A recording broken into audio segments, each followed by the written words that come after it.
സത്യം പറഞ്ഞാൽ വെറുതെ ഒരു രസത്തിനാണ് ഞാൻ വീഡിയോ ഒക്കെ എഡിറ്റ് ചെയ്തിട്ട് തുടങ്ങിയത്.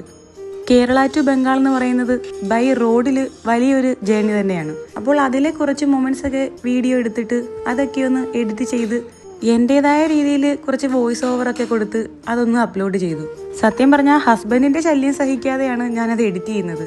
കാര്യം ആൾക്കിതുപോലെ വീഡിയോ എഡിറ്റ് ചെയ്യുക, അത് അപ്ലോഡ് ചെയ്യുക എന്നൊക്കെയുള്ളത് ഭയങ്കര ഇഷ്ടമുള്ള കാര്യമാണ്.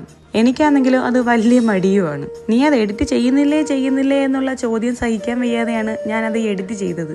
എഡിറ്റ് ചെയ്ത് കഴിഞ്ഞപ്പോൾ എനിക്ക് തോന്നി അതൊന്നൊന്ന് വോയിസ് ഓവറും കൂടെ കൊടുത്ത് നോക്കാമെന്ന്. അങ്ങനെയാണ് ഞാൻ ഈ ഒരു മേഖലയിലേക്ക് വരുന്നത് തന്നെ. പക്ഷേ അതിന് എനിക്ക് കിട്ടിയ സപ്പോർട്ട് എന്ന് പറയുന്നത് അത് വളരെ വലുതായിരുന്നു. അതിപ്പോൾ എൻ്റെ ഫാമിലി ആയാലും ഫ്രണ്ട്സ് ആയാലും എനിക്ക് അറിയാത്തവരായാലും പോലും. അങ്ങനെ ഇൻസ്റ്റഗ്രാമിൽ ഡെയിലി വീഡിയോ അപ്ലോഡ് ചെയ്ത് തുടങ്ങി. അങ്ങനെ ഇരിക്കുമ്പോഴാണ് ഫേസ്ബുക്കിൽ ഇതുപോലെ പേയ്മെൻറ്റ് കിട്ടുന്ന പരിപാടിയൊക്കെ ഉണ്ടെന്ന് അറിയുന്നത്. അങ്ങനെ 2016 ഞാൻ ഉപേക്ഷിച്ച ഫേസ്ബുക്ക് അക്കൗണ്ട് ഞാൻ വീണ്ടും ആ അക്കൗണ്ട് തന്നെയല്ല പുതിയൊരു അക്കൗണ്ട് ക്രിയേറ്റ് ചെയ്യുക. അങ്ങനെ അതിലേക്കും പിന്നെ വീഡിയോകൾ ഇട്ട് തുടങ്ങി. പതുക്കെ ഒരു 1000 വ്യൂസ് 2000 വ്യൂസ്, ചില വീഡിയോകൾക്ക് 1,00,000 പുറത്തും വ്യൂസ് പോയിട്ടുണ്ട്. അങ്ങനെ വെറും 2600 ഫോളോവേഴ്സ് ആയപ്പോൾ തന്നെ എനിക്ക് മോണിറ്റൈസേഷൻ ഓണായി. സത്യം പറഞ്ഞാൽ അത് മോണിറ്റൈസേഷൻ ഓൺ ആയതാണോ എന്നൊന്നും എനിക്ക് അറിവില്ലായിരുന്നു. ഞാനിങ്ങനെ ഹസ്ബൻഡിനോട് പറഞ്ഞു, ഇപ്പോൾ മോണിറ്റൈസേഷൻ ഓണായെന്ന് തോന്നുന്നുണ്ട്, പക്ഷേ അവിടെ എനിക്കൊരു ഉറപ്പില്ല. അങ്ങനെ പിന്നീട് അതിലൊരു കൺഫർമേഷൻ നടത്തി.